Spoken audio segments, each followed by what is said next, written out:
Muy buenas tardes a todos, bienvenidos. Muchísimas gracias por estar aquí con nosotros. Soy Laura Iglesias, soy la directora de ciberseguridad de Vodafone y hoy tengo el placer de estar aquí acompañada por Dan Boots y tener una sesión muy especial con todos vosotros relacionada con un tema que es súper importante en todas nuestras agendas hoy en día, como es el tema de la ciberseguridad.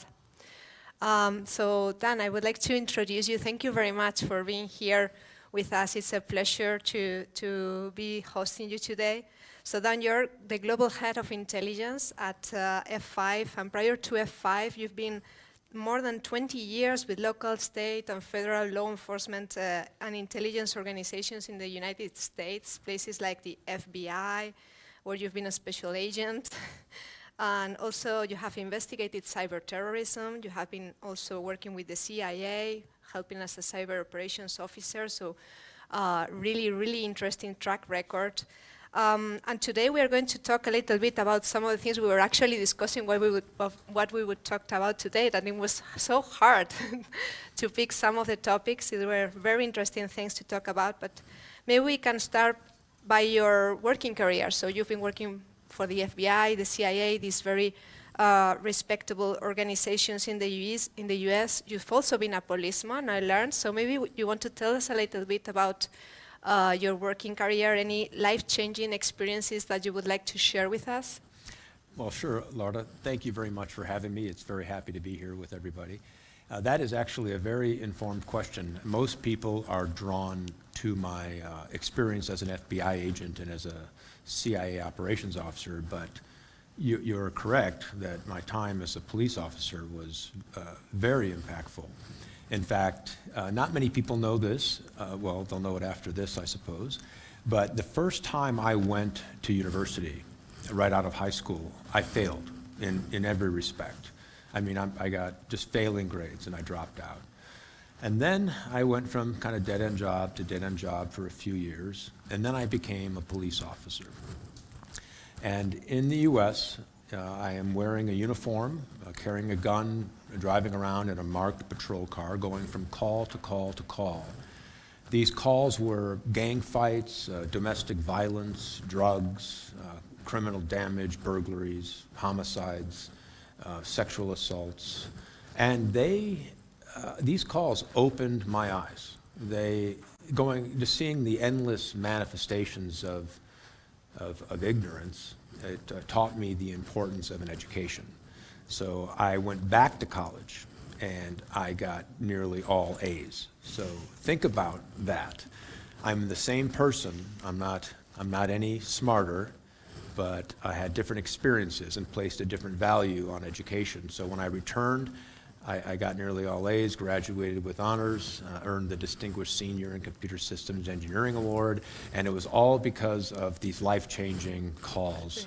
Yeah, in fact, one in particular, I went to a young man threatening suicide with a shotgun. So he was holding a shotgun to his head, he was going to kill himself, he was a lost soul. And over the course of several minutes, I don't recall precisely how long, maybe 10 or 15 minutes, I talked him out of killing himself. He put the gun down. But a situation like that, the person gets detained, put in the back of the police car, and taken to a mental health facility. On the way to the mental health facility, we witnessed a horrendous car accident where a big semi-truck rear-ended a car, and that car burst into flames. So I pull up to the accident scene. I run out. I'm trying to put out the fire with my fire extinguisher. Construction workers in nearby trucks were using their thermoses on the back of the truck to try and put out the fire. The heat from the fire was amazing. There was one passenger who was clearly deceased. Another passenger was looking at his burning arms like he was, watching himself burn. And we pulled him out of the car, and sadly he later perished. He later died as well. But all of this, I finish up securing the scene, turning it over to the other police, and I go back to my car. And I don't know about you, but I had forgotten about the man in the back of my car who had threatening to commit suicide. Well, he witnessed all of this, and he was a changed person. We get him down to the mental health care facility, and he is just valuing life and he wouldn't even consider killing himself again, all because he witnessed that one car accident. So I had the fortunate experience of being able to witness just hundreds of these sorts of experiences that it really changed my life. Is this the moment when you decided that maybe you would move to the digital field? Yeah, it's a lot easier to hunt cyber criminals on a laptop than it is to go call to call. And expose yourself, right? Oh, yes, it's quite a difference, and I think I made the right decision. Okay. Can you tell us a little bit about your work in the FBI, in the CIA, anything that you can share from that moment? Yeah, sure. At the FBI, I was assigned to cyber terrorism, so what that meant is we'd identify some malicious attacks against various computers of national security interest, and we would investigate those and try to identify the people behind it. It was a great job. My job at the CIA was better. I really enjoyed my time at CIA. I was a cyber operations officer, which meant I worked with case officers who are what we say, the pointy end of the spear at CIA. They're the ones who recruit human intelligence sources and try to collect information of interest to U.S. policymakers. Well, someone might recruit a janitor who walks by several computers.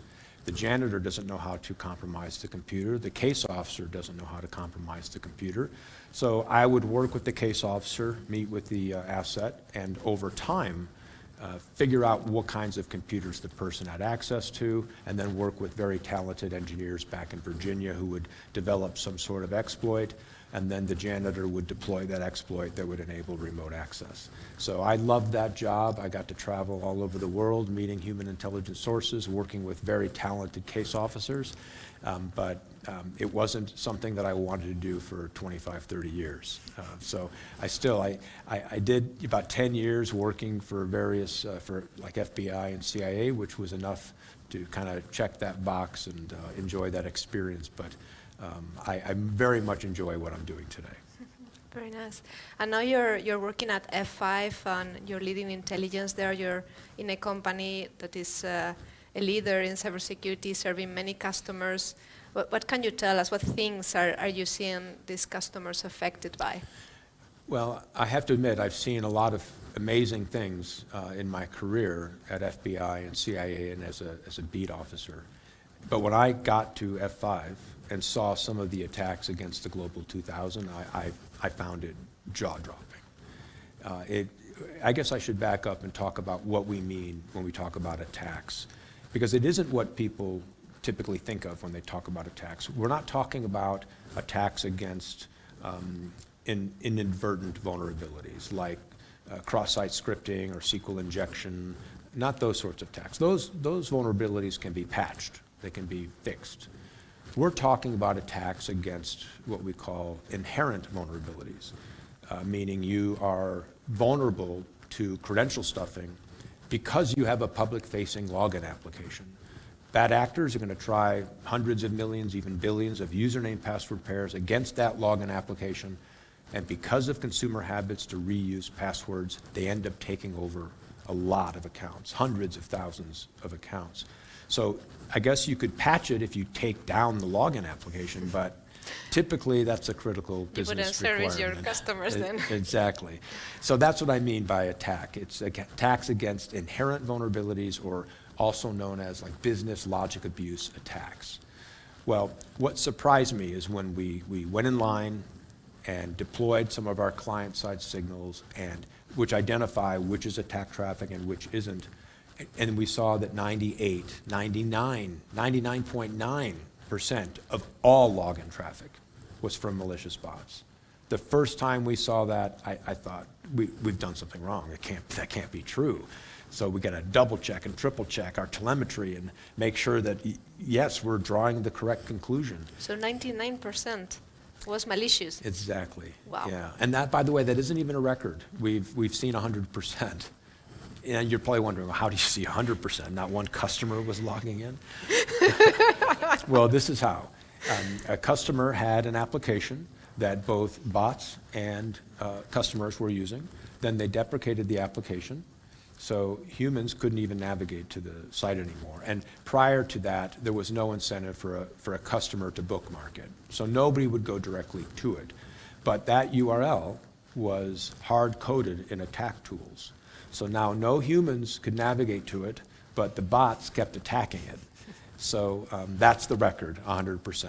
I keep waiting for 101%, but anyone who knows how math works knows that's not possible. But yeah, that's what surprised me most. A couple of things that I think are worth noting is most enterprises grossly underestimate the size of the attack traffic. And it's because these attacks didn't go from 1 to 100 overnight. They grew in volume and velocity a lot like organic growth you'd see organic growth. So oftentimes we go online, we see 98% automated attack traffic. But we look historically at the data, and they had that much traffic for months. It didn't just appear overnight.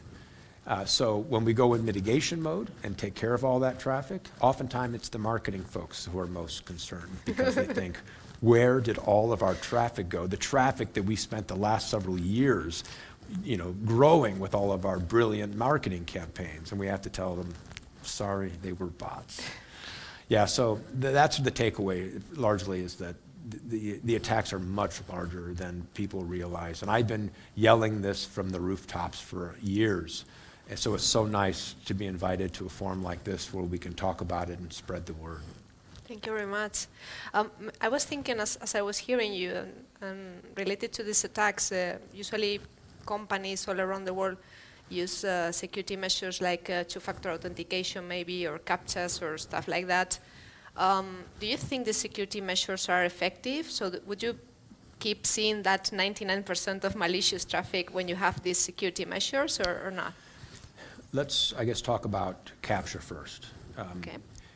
CAPTCHA was effective a decade ago, but like any countermeasure, bad actors develop countermeasures. They evolve, they retool, they become more sophisticated, develop additional resources. And right now, there are dozens of third parties who, they purport to use machine learning and optical character recognition to solve CAPTCHAs, but in reality, they use humans. Lots of humans in human click farms. And I know this because I went to work for a Russian human click farm called CAPTCHA. You went to work? I wanted to earn a little extra money, so I went and I started solving CAPTCHAs for bots. It was fascinating because they put you through training, and it's actually useful training. If any of you want to get better at solving CAPTCHAs, I encourage you to take this training. And then they test you. They see just how well you can solve CAPTCHAs, and they time you, because if you don't solve them fast enough, you're not going to be hired. So I enlisted the help of my daughters to really improve my CAPTCHA solving speed, and I was hired, and then I started solving CAPTCHAs. And I had solved, 20, 25 CAPTCHAs, I don't remember, and I hadn't earned 1 penny US yet. So it's very exploitative. I wrote a lengthy blog about this, and as a result, the human click farm where I was working reached out to me as in my true identity and said, we object. It is not exploitative. These humans can work a 10, 12-hour day solving CAPTCHAs, and they can earn $3 US. And I thought, you're kind of making my point for me. That is exploitative. But sadly, $3 US is enough in some countries to kind of pay for some food and pay some bills. So, as long as there are thousands or even tens of thousands of humans willing to solve CAPTCHAs all day long for bots, then it will only be a source of friction and a temporary, for legitimate customers, a source of friction. If I have to pick a crosswalk out of the picture again, I'm going to go crazy. And it'll just be a speed bump for the bots. Now, let's say there's 99% automated attack traffic and you deploy a CAPTCHA. What'll happen is it will go away momentarily, and then there'll be some subset of those bots who retool, start using human click farms, and maybe you'll see 80 to 85% retool. It all depends on the enterprise and how aggressively they're targeted. So that's CAPTCHA. I would encourage everybody to not use it. Don't impose that friction on customers, and instead have a really good anti-bot solution. Now, for 2FA. 2FA has a very important role in security. It really does. But forcing everybody to use it all the time, I think, is a little bit too much friction. I don't like that. But, you know, maybe if the login or the transaction is anomalous in some way, then maybe trigger a second factor of authentication. The error that I see made is many enterprises use 2FA so they conclude they're not vulnerable to credential stuffing. Here's the problem. Most implementations of 2FA, it works like this. If I put in the correct or the incorrect username and password, I'm told incorrect username and password. If I put in the correct username and password, I'm asked to enter in my 2FA. Well, that difference in server response tells me whether or not the credentials were valid. So what we're seeing at F5 is even though a login is protected by 2FA, it doesn't stop credential stuffing. Admittedly, they haven't taken over the account yet, but they could take 100 million username password pairs and identify the 800 or 900 that work. And then they could take those 800 or 900 and partner with somebody who specializes in defeating 2FA, and then they can monetize that access. And quickly, you know, SIM swaps, port outs, social engineering, SS7 compromises, OTP bots, malware for phones. These are all techniques that bad actors use to get access to that 2FA. So 2FA has an important role, but deploying it everywhere against everyone all the time, not a good idea. It's too much friction. Your competitors will overtake you. But using it sparingly in the right places at the right time, I think, is the way to go. So it's effective, but this is an implementation. It has to be well implemented, so to speak. Well, you know, that's the most common implementation, and I don't fault the enterprise for implementing it that way. I wouldn't say it's an incorrect implementation, but it's the cheaper implementation. The more expensive is using a soft token or a hard token, where now it's more expensive and it's more friction. But this is where you're entering the username, the password, and the second factor all simultaneously. But if you're willing to go through that friction and that cost of maintaining those tokens and forcing everybody to adopt them, then yes, that does stop credential stuffing. Okay. Thank you very much. I'm just going to pause 1 second to remind our people. We have a few people here. Thank you very much for being here with us. And I know there's also a good number of people connected online. Just to remind you that you can ask your questions in the chat provided. And here, you guys, if you want to raise your hand anytime, I'm sure that Dan will be delighted to answer your questions too, okay? Just raise your hand. Okay, I have a few more questions here. You've been talking a little bit about the attacker profiles, how they are behaving, can you tell us also how they are evolving? What trends are you seeing with regards to attackers? Sure. We typically see attackers start in a very low sophistication. They start using tools like curl or Sentry MBA. If you don't know what those are, Google it. And curl is a tool that comes with a lot of standard operating systems. So it's not an attack tool, but it can be repurposed. Sentry MBA is straight out an attack tool. It has no legitimate purpose. So these tools, they replicate the network traffic that a browser generates. They're not browsers, but they can fool the server into thinking there's a browser out there at the other end because they replicate the network traffic. These don't typically have mouse movements or keystrokes. There's very limited ability to spoof browsers or devices. So these are actually pretty easy to defeat. A JavaScript challenge will defeat them. They don't execute JavaScript. Once those are mitigated, we see the attackers start to manipulate their attack infrastructure, meaning they come from different IPs, different regions, different autonomous systems. An autonomous system is the company from which you get your IP address. Maybe different types of IPs. Instead of a hosting IP, they'll come from residential IPs. But they're manipulating their attack infrastructure because for decades, that's kind of how everyone's been mitigating them. By IP, by autonomous system, by region. So that's the first thing they do. They think they're being mitigated by one of those attributes, so that's what they manipulate. When that doesn't work, they'll start using headless browsers, maybe MIT Seculi or Selenium, and now they're executing JavaScript. They're programmatically manipulating an actual browser. In the beginning, maybe their mouse movements and keystrokes are obviously synthetic. You know, we have what's called the magic mouse, where different areas on the screen are clicked, but the mouse never moves. That can only be done using a scripting language.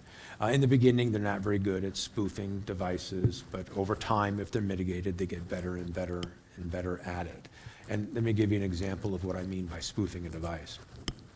In these application attacks, there's something called the user agent string that the browser will provide to the server to let the server know what type of user agent it is, so that the server knows how to provide the information. Some browsers need it delivered one way, other browsers another way. Well, if that user agent string purports to be Chrome, but all the client-side signals we collect scream that it's a Firefox user agent, well, we know they're lying. And your legitimate customers have no reason to lie about their user agent string. So that's what I mean. If they purport to be a Samsung device operating Chrome, then their signals better be consistent with that, like the amount of memory, their CPUs, how they render emojis, how they do floating point math. Everything they do needs to be consistent with the Samsung device they purport to be, and if it's not, we know they're lying. So the more sophisticated attackers are very good at simulating humans. They have entropy in their mouse movements and keystrokes, and they're very good at simulating devices. That's where F5 does most of its battles. When none of that works, then we see the attackers evolve to human click farms, which is kind of, you know, they're not bots anymore, they're humans. So I think what surprised me most about the evolution of these attackers is if we go into a brand new enterprise that they have a security team of one, and the person says we're under attack by bots, then we go in line, I would expect to see the curl and Sentry MBA kinds of bots, because they haven't had an incentive to evolve and become more sophisticated. But this is what surprised me. We'll go in line at a large, you know, Fortune 500 company that has a security team of 100, $1 billion budget, and they tell us they've been doing battle with the bots for the last 2 years. So I would expect to go in line and see highly sophisticated automation that they have evolved to overcome what must have been unbelievable countermeasures for 2 years. And sure enough, we go in line and all we see is curl and Sentry MBA and other of similar types of tools.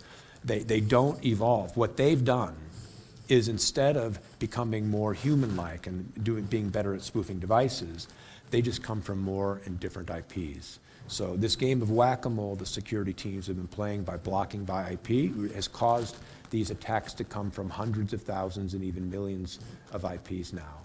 And security teams will identify, you know, the top few hundred or few thousand noisiest IPs, but they miss the long tail of hundreds of thousands or millions of IPs that are used only one time. So that's the sort of evolution that we see on attackers.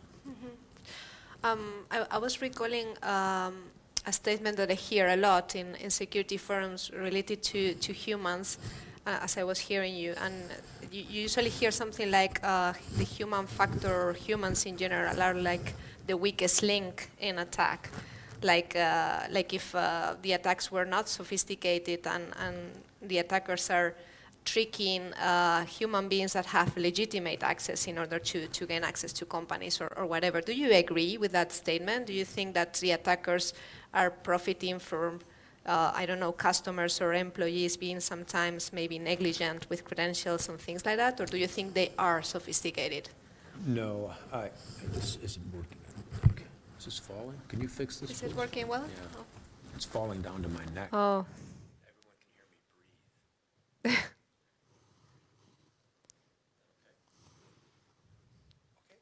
Okay, test, 1, 2, test. Okay, all right. Gracias. Test, 1, 2, test. Am I on yet? Okay. So, yes, the humans are the weakest link. They are. I think security teams are doing their best. They may not be using the best technology, and they're certainly underestimating the motivation and the sophistication and the resources of the attackers. But yes, the humans will, I think, always be the weakest link. But I'm not convinced that it's a lost cause. I actually think it would be a good idea for us to start teaching consumers during, I don't know what it's called here, but junior high school in the United States. This is like 7th, 8th, and 9th grade. Teaching them how to protect themselves online. I think it's become that significant of a problem that I think teaching those kids, because those young children are future consumers, and they need to know how to protect themselves. Exactly. And oftentimes, like when I went to junior high school, I was born in Chicago, Illinois, and I moved to Phoenix, Arizona with the family, and I was taking a class in Phoenix that was called Arizona History. Now, Arizona is one of 50 states in the U.S. Its bird is the cactus wren. That's useless information to me. But that's what I had to study for a whole semester, the history of Arizona. I get the history of America. I get world history. Those are very important. But the history of one small part of a large country, I think that time would have been better spent learning about, how to protect myself online. So yes, humans are the weakest link, and we could do a lot better, I think, to educate them. Okay, thank you. I'm going to just pause for a moment. So I think we have a question here. Okay. Can you say your name, please? Yes, my name is Sarah, and I'm working in Covert with Laura. And we have talked about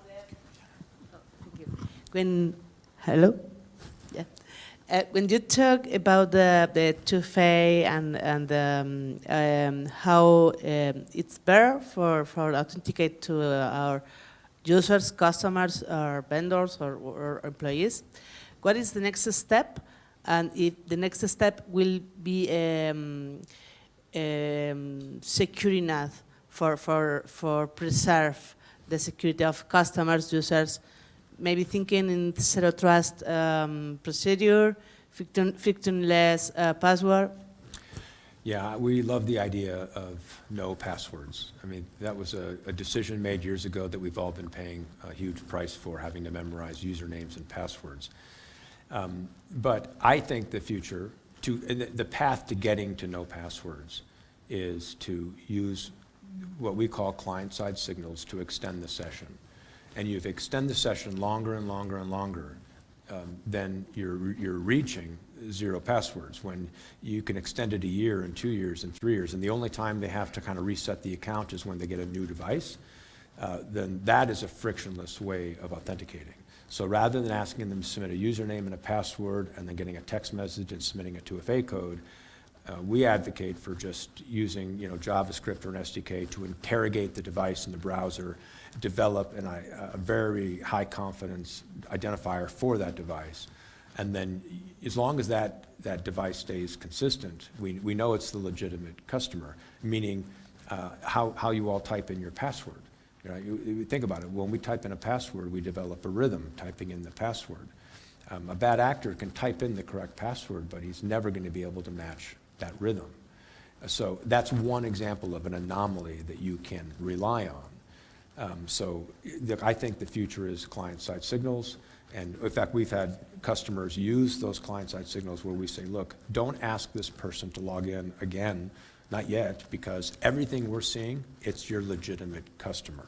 So they've used that to extend the session from 30 minutes to 7 days, and they saw a huge uptick in conversion rates. So that's the direction we're headed. Eventually, we hope we can extend the session long enough to where, from the customer's perspective, the experience is almost passwordless because they don't have to enter it in rarely at all. That probably means collecting a lot of information of users, right? So. It does, and early on we knew the concerns about personally identifiable information. We are aware of GDPR, and so all the client signals we collect are not PII. We don't collect the keystroke value, we collect timing around the keystrokes. Like I mentioned floating point math. We'll collect how the device and the user agent performs floating point math. We collect how it renders emojis. There's a lot of things we collect that say nothing about the identity of the person. So out of the gate, the only PI we collect is IP address, and even that can be obfuscated, but most organizations in Europe who are customers, they've sought exceptions to collect IP for security reasons. And then even more recently, we've had organizations say, okay, you've earned our trust, you've been effective, but we'd like to know answers to these questions, and you can't answer them without collecting PII, so they sought exceptions to collect additional PII. One example is when we're in observation mode, meaning we're just flagging the transaction and passing it to origin, we might identify a credential stuffing attack that had, 1 million successful logins. They'll ask the question, which is a legitimate question, did they log into 1 million accounts once, or did they log into one account 1 million times? And we go, well, we don't know. We don't collect the account. And they understand, well, that's something they need to know, so we start collecting account name. So little by little, we start collecting additional PII. We are set up to handle it securely, but out of the gate, no PII except for IP address. Okay. We have a question also from the people online. They say, hi Dan, do you think cyber criminals are starting to use AI to improve their attack processes? And another question, which countries are the main attacks coming from, and which countries are progressing the fastest in cybercrime? So 3 questions in one. I love these questions because my answer is different than everyone else's. Okay. No, I do not think they're using AI. I know that everyone is all in a frenzy about ChatGPT and how it's going to transform the criminal. I don't buy that. I think it's a lot of hype, and I'll believe it when I start seeing evidence of it. It's not like my head is buried in the sand. It's just that we don't see evidence of it. And it doesn't make sense. I've spent my career dealing with criminals. I understand the criminal mindset, and they're not going to use AI if they don't need to. Attackers use the level of sophistication necessary to launch a successful attack. There's no reason for them to become more sophisticated if their attack is successful. So I don't think we're going to see attackers using AI. ChatGPT might be used to maybe make social engineering more scalable, which is a bad thing. It might be used to craft phishing emails that don't have any spelling or grammar mistakes, which is a bad thing. So there will be some ways that AI is used, but I don't think it's the sky is falling kind of problem that many people in my position believe. We use AI, of course, we're quite good at it, but even though we are good at it, it still needs humans. And that's what a lot of organizations overlook. Some vendor will come in and say they use AI and and ML, and if they could use the word blockchain, it would be the trifecta. It's too much of a buzzword nowadays. In reality, you need 3 things for a successful ML program, and that is you need lots of data, you need the models, and then you need humans, lots of humans. And many organizations overlook that last part. At F5, we recognize the importance of humans, so we provide them. And the other thing that's important is to recognize that attackers retool. So it isn't enough to just put out a countermeasure. You need to push your countermeasure and then watch every day, every minute, every hour for the retool. And that's where the ML models and the humans are operating, looking for those retools and then updating that real-time defense to deal with it. So what was the second question that she asked? Yeah, the second part of the question was around which countries are the main attacks coming from and which ones are progressing the fastest in cybercrime. I guess that they are getting more cybercrime. Yeah. So here's what every other security expert will say. China, Russia, North Korea, Iran. It's too easy to say that, okay? When I was at the agency, there's something called the false flag operation, where you can launch an attack and make sure it has all the attributes of a specific country. So everyone will conclude it came from that country. In reality, it's too easy to be completely anonymous on the internet today. If you use good OPSEC or good operational security, you could come from anywhere in the world and make it look like you're coming from virtually anywhere in the world. So the honest answer is, I don't think anybody knows who the most sophisticated countries are because we can't associate all attacks with countries. Now, sure, the IP address may be located in a specific country. That doesn't mean the actor is in that country. So I don't attribute any attack to any country.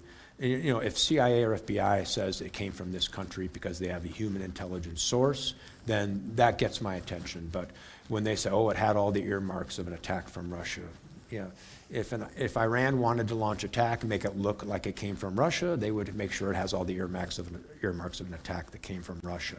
So the short answer is I don't know the answer to your question, and I think it's too easy to name, you know, the top 5 rogue countries in the world.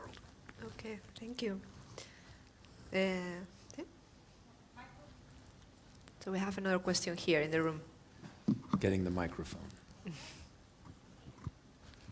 Does it work? Yeah. Okay, so hi, Dan, Laura from Cybersecurity too. I have a quite different question going out from technology and from trends. I would like to ask you about the challenges that are you facing when recruiting cybersecurity talent? That is an easy one, and again, not the most popular answer. Most people will say it's technology or budget. I don't think it is. I think it's leadership. Here's a quick anecdote. I went into an enterprise and I met with the CISO, and I told him that our data scientists found clear evidence of manual fraud that we would love to get in front of the fraud team as soon as possible. And he looked me right in the eye and he said, F fraud. And F, he used the expletive. And I was, yeah, the look on your face, that's the look I had. Like, is this a joke? Is there a camera somewhere? Am I being, it was crazy. That was his actual answer. So at this organization, there was an adversarial relationship between the security team and the fraud team. They competed for budget. You know, they were competing for personnel. And they did not work well together. At the other end of the spectrum, I went into an organization and I said the same thing. Our data scientists found evidence of manual fraud. We'd love to get it in front of your fraud team. And she said, just a minute. She picked up the phone, called the fraud team, and they all walked into the room. So those are the two extremes. And I see everywhere along that spectrum is, and the more they are towards the latter, where the security and the fraud teams work together. And one person asked me, how often should we meet together? And I go, no, I'm not saying you should be separate and occasionally meet. I'm saying you should be together. In other words, you meet all the time, all day. That to me is the way to protect an organization. And it's really, it starts at leadership. Wow, thank you. Thank you, Dan. Welcome. Do you have any more questions here? Okay. So there was an interesting anecdote about a tweet with Elon Musk, and do you want to tell us a little bit about that one? Yeah, so a few months ago when Elon Musk was trying to buy Twitter, and he was maintaining that there were a lot of bots, and Twitter was maintaining that there were only 5%, which I found unusual right from the beginning. There are 5%. That is a convenient number. I came out publicly and said, I think 8 in 10 Twitter accounts are fake, which is more than anybody's ever claimed. But I can support it. There are 5 reasons why I believe that. Look, I'm not on social media. I don't have any Twitter, LinkedIn, Facebook, Instagram, nothing. I have none of those accounts. I'm desperately trying to convince my daughters to not have any of those accounts. But I went ahead and created a Twitter account when I started doing some analysis. I created a Twitter account, and first thing I noticed is this obsession with number of followers. Everybody wants followers. It seems the more followers you have, the more important what it is you have to say must be. And then I thought, well, these people, there's a demand for more followers. Giving people more followers would require fake accounts if they were going to be sold to them. Then I checked, is there a marketplace to buy followers? And there is. Dozens of companies will sell followers. So I went ahead and spent $1,000 US, less than $1,000 US, and my fake Twitter account has over 100,000 followers. Now, many of these followers are obviously fake. Their handles are long, random numbers, and they don't tweet anything. And then I tweeted nonsense, complete gibberish. I mean really gibberish, not the gibberish you see in most tweets, but real gibberish, like random letters. And I asked my followers to retweet it, and they did, all for a fee. So now I've got this account, So I learned through this account that there's this huge demand for followers, and then there's this marketplace to provide those followers, and that marketplace uses fake accounts to do it. So those are the two reasons. The third reason is, now I wondered, what kind of countermeasure does Twitter have in place? What do they do to stop these accounts from being created? So in a weekend, I wrote a script, and I launched it against Twitter to see if it could create fake Twitter accounts, and it could. And I'm not even a programmer. Honestly, I'm a hack. In a weekend, I was able to get one to work. So I can't imagine what a skilled team of programmers could do. Then I turned up my script. I said, okay, instead of creating one or two here and there, let's try to create quite a few, and from one IP. And then I encountered their only countermeasure, which was a form of a CAPTCHA, which, as you know, I have personal experience solving, at a human click farm. So that isn't a worthwhile countermeasure. So now there's a demand, there's a supply, and there's no effective countermeasure. The fourth reason is social media companies have a reverse incentive. They're really not interested in knowing the number of fake accounts they have, because the number of accounts they have determines their value. So they want to go through the motions to kind of look for fake accounts, but they don't want to look too hard. Think about it. If you want to be the person in the Twitter boardroom saying, I'd like budget to go prove half of our accounts are fake, you're not going to get that budget. So that's the fourth reason. They have a reverse incentive. And then the fifth reason, this is based on my experience at F5, is whenever we went in line and those first 4 conditions were true, which is many times, we saw more than 90% of all of their logins be synthetic. And we did this at a social media company. We had to go to them and say, I know you think you have 8 million subscribers, but you don't. You have 800,000. The rest are fake accounts. That had a devastating impact on their valuation, as you would imagine. So those 5 reasons, I am convinced. Now, by the way, since Twitter closed the deal and Elon is running things, my roughly 102, 105,000 followers has gone down to 60,000. So he's got all the low-hanging fruit. He got the easy fake accounts. What he hasn't got are the accounts I paid for that are what they call sticky accounts. They look more real. They're not. They're still fake. So it doesn't surprise me that he found the obviously fake accounts, but he's going to need to call me if he wants to get rid of all the rest of those fake accounts. Can I ask you why you're not on social media and you're trying to get your daughters out of that? I tried it, but it seems like a lot of the conversation is acrimonious, almost a cancer. And I remember blocking so many people because they just spewed nonsense. And I found it easier to block everybody by deleting the account. And now I prefer this. I prefer face-to-face conversations. I think a lot of the topics we discuss are very nuanced and complicated. They really can't be adequately discussed using 160 characters. I think it's 160. Is that what it is? 160 on Twitter? I don't know. But these are nuanced. And unfortunately, we're in a very polarized world today. And I don't think the most intelligent discussion takes place on social media. So I stay away from it. Okay, so no security reasons behind it, more about the content, right? Yeah, largely. Okay, we have a few more questions here online. Next one is, to keep cyber safe an organization, what is more important? Persons safer or systems safer? So what is more important, the people or the systems? To secure the people or the systems? Yeah, that's like asking me which leg is more important on a 3-legged chair. They're all important. So I guess maybe if you were forcing me to say which is more important, I'd say the people. Imagine you have limited budget. Yeah. I'm the CEO, I'm giving you the budget, and it's just for one thing.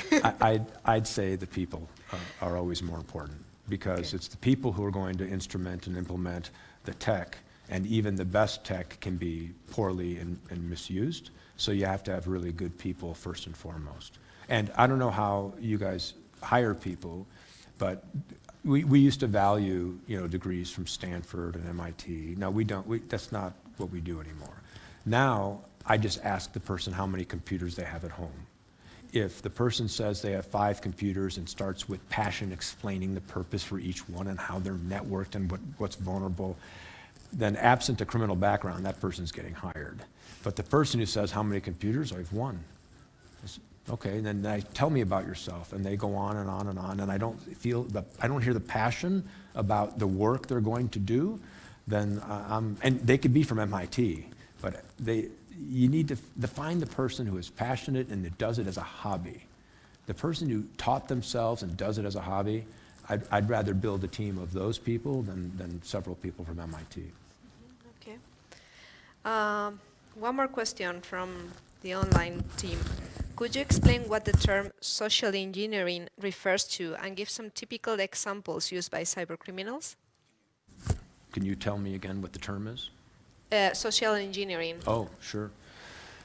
Well, I'm not sure there's probably 100 definitions of it, but just using language, it may be written or spoken form to mislead and trick somebody into doing something that they shouldn't do.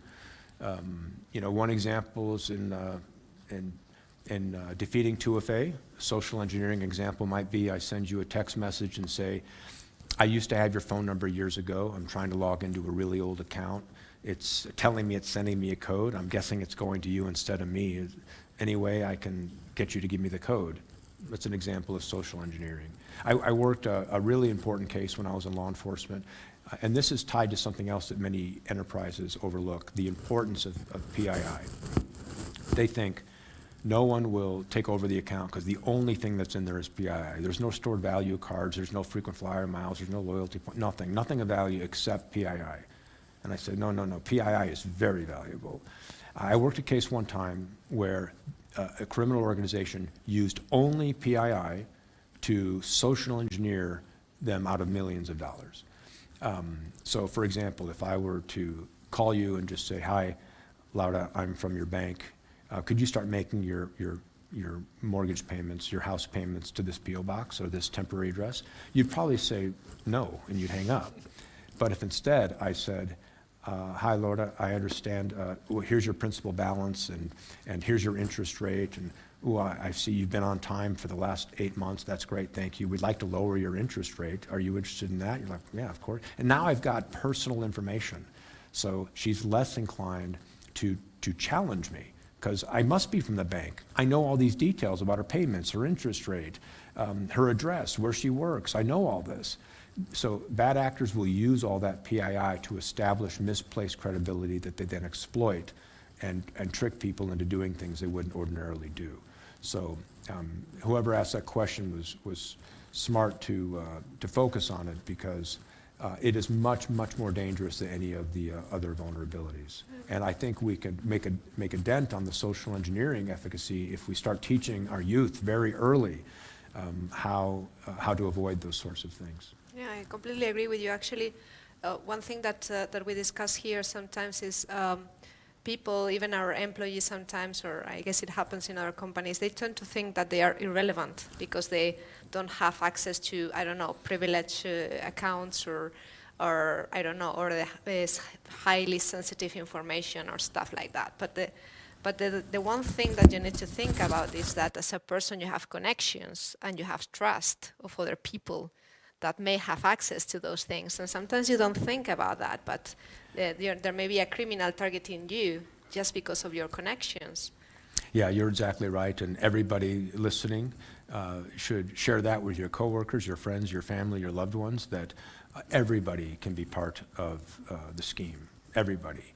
Now, granted, maybe the person who writes checks to pay off, maybe accounts payable, they're going to be targeted with a certain type of scheme that maybe you won't be targeted with, but you will be targeted with a scheme that makes sense for your level and your position within the company. So everyone needs to be vigilant. Like, you might be targeted in this way. You find a thumb drive in the parking lot that says, 2023 layoffs. I mean, many employees would want to know, what are these layoffs? And they're gonna look at it. Well, that could have a zero-day exploit on it that takes over your machine. So everybody needs to be aware, and I'm sure that your security teams are doing everything they can to make sure that they are aware. We try. Okay, one more question from the online team. Thanks, Dan. Related to the attacker's profile, I can imagine terrorists' organizations, mafia organizations, thieves, organizations behind those attacks, but can you confirm or not if democratic governments are also behind cyber attacks against other countries or companies? Thanks. It's a tricky one. Well, now I can confirm that governments are behind many cyber attacks. That I'm positive of. But there are many criminal organizations who, it isn't one or the other. There are some people who work for a state government organization during the day, and at night they use some of those skills to engage in criminal activity. So a lot of people say, is it a state actor or is it a government organization? And they overlook that many times it's hybrid. Both are involved in some way. So yeah, there's no doubt that state actors are engaged in criminal activity. Now, many people immediately assume it's a state actor if it's a certain level of sophistication, and if it isn't sophisticated, it's not a state actor. Well, revisiting a point I made earlier, attackers only use the level of sophistication necessary to be successful. So even a state actor, they might have the ability to become very, very sophisticated. They don't start with that level of sophistication, okay? They'll use a Sentry MBA or a curl attack that doesn't simulate mouse movements or keystrokes at all, and they'll try it. If it works, why evolve? Why become more sophisticated? An analogy I like to use is, for my days at CIA, we had an operator who would be a lock defeat specialist. That's a specialty. That's all he or she did, was defeat locks. Somebody else defeated alarms. Somebody else was a flaps and seals expert. That's the one place Hollywood, one of many places Hollywood gets it wrong, right? You have one star actor who solves so many problems in 90 minutes, when in reality it's dozens of people working 6 months to a year to accomplish that. So we have this one person who specializes in lock defeat. He or she has all sorts of specialized tools and training. Well, when that person goes up to a lock to defeat it, they'll always just turn the doorknob first, right? I mean, if it's unlocked, why pull out the tools and try to unlock it? You just turn the knob and push it in. State actors are no different. If it's a low sophistication attack is all that's needed, that's the attack that they will launch. So I don't, there are other indicators that it's a state actor, state actor versus a criminal organization. And that is, what is it they accomplish with the attack? Not the sophistication level of the attack, but what is it they accomplish? The target, maybe, right? Yeah, if they log into a bank, like 100,000 bank accounts over and over and over again, but they never monetize, they never steal any money. Well, then the reason, why are they doing that? Why are they logging in and not stealing the money? Because other criminals will steal the money. They're doing it for an intelligence gathering operation. You can learn a lot about a person when you access their bank account. I would issue a subpoena or get a search warrant. I'd get all these bank records. I would know where they shop, the movies they go to, where they travel, the restaurants they eat at, the gym they attend, all by looking at bank records. So yeah, I think when they're not monetizing, it's likely a state organization collecting intelligence. So oftentimes it's the objective, the activity, what it is they're doing, that reveals their hand, and not so much the level of sophistication. Okay. I have 2 more questions, Sure. and it's going fast, but we are almost finishing. We are almost running out of time, so just the 2 last questions to leave our audience with some food for thought. The one would be, what are the trends that you're foreseeing in terms of attack patterns or types of attacks that we're going to see in this year 2023? And the second one would be, what is the biggest challenge that you think our companies around the world are going to face also this year, 2023? And how do we overcome that? So the trends is, I see that more and more attackers are going to start using highly distributed networks to launch attacks. Rather than relying on a few hundred or a few thousand IPs, they'll just leverage a huge botnet, because they know that that is how you get around existing countermeasures. Highly distributed attacks. And some of you might think, well, you could geofence. We had a government customer with under attack from 150 different countries, and they decided to geofence. Everything outside the country was not allowed in, and the attack resumed the next day from within the country. So they're going to continue on the trajectory that we've seen. They're going to use more and more IP addresses fewer and fewer times, and there's going to be a transition towards residential IPs where one IP is being used for both malicious traffic and good traffic. So you're not going to be blocking by IP for very long. So that's one trend. The number one thing that I think that companies are going to be faced with, the biggest challenge, is likely going to be finding competent people. I think that's going to be I know that's been a challenge since COVID. Everybody wants to work from home. But I think it isn't just the resume and the education. It's what I talked about earlier, having that passion for the job and then finding competent leaders to lead those people. I think that has been the biggest challenge, and it will continue to be the biggest challenge.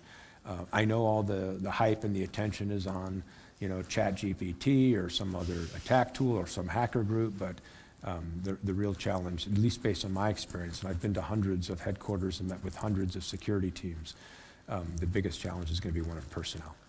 What do you call a competent leader? Just to finish, what are the qualities that you're looking for?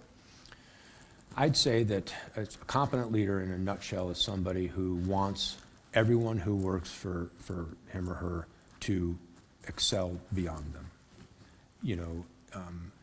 I hired only people much smarter, much more educated, with much more experience than me.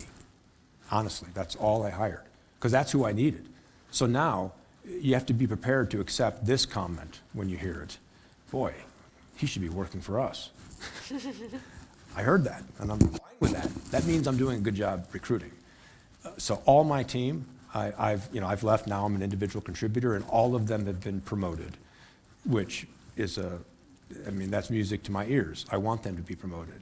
So all of you people hiring, don't look for somebody you can control, look for somebody who challenges you. Look for somebody who has a better education, more experience, and then go to them and seek their counsel. But ultimately, as the leader, it's up to you to make a decision. And I guess the final thing is, don't be afraid to have that uncomfortable conversation. Inexperienced leaders, they struggle with that. They don't have that uncomfortable conversation that causes an employee to change course, to do something different. And because they don't want to have that uncomfortable conversation, the employee keeps doing it. And then the person gets even further off course, all because they just didn't want to sit the person down and say, I am not happy with your performance. That is hard to say, especially for someone with compassion. But it's best for you and for the person you're leading. You have to just say it, and then just stop talking. Right now, I am not happy with your performance. And let it sink in, and then articulate the reasons why, and then articulate what they need to do to change the perception and to improve. Have that conversation early, be direct, and be honest. Otherwise, the problem's just going to get worse. Okay. Thank you very much, Dan. It's been amazing. We've touched on a lot of topics. We've heard a little bit about your work in the FBI, in the CIA, in the click farms, which has been very interesting. We've heard also about the attack patterns that you're seeing, the trends that you're seeing for this year, and the main challenges that our companies are seeing. Some security measures we touch upon also on 2FA, CAPTCHA, and the effectiveness or not of the security measures. So that's been also very interesting. Thank you very much for being here with us. It's been a real pleasure. Me gustaría dar las gracias también a todos los que habéis estado aquí con nosotros, a toda la gente que estáis online. Las preguntas han ido de verdad súper rápido, muy interesante. Y nada, nos despedimos. Esperamos vernos pronto en la siguiente charla. Muchísimas gracias. Thank you. Thank you.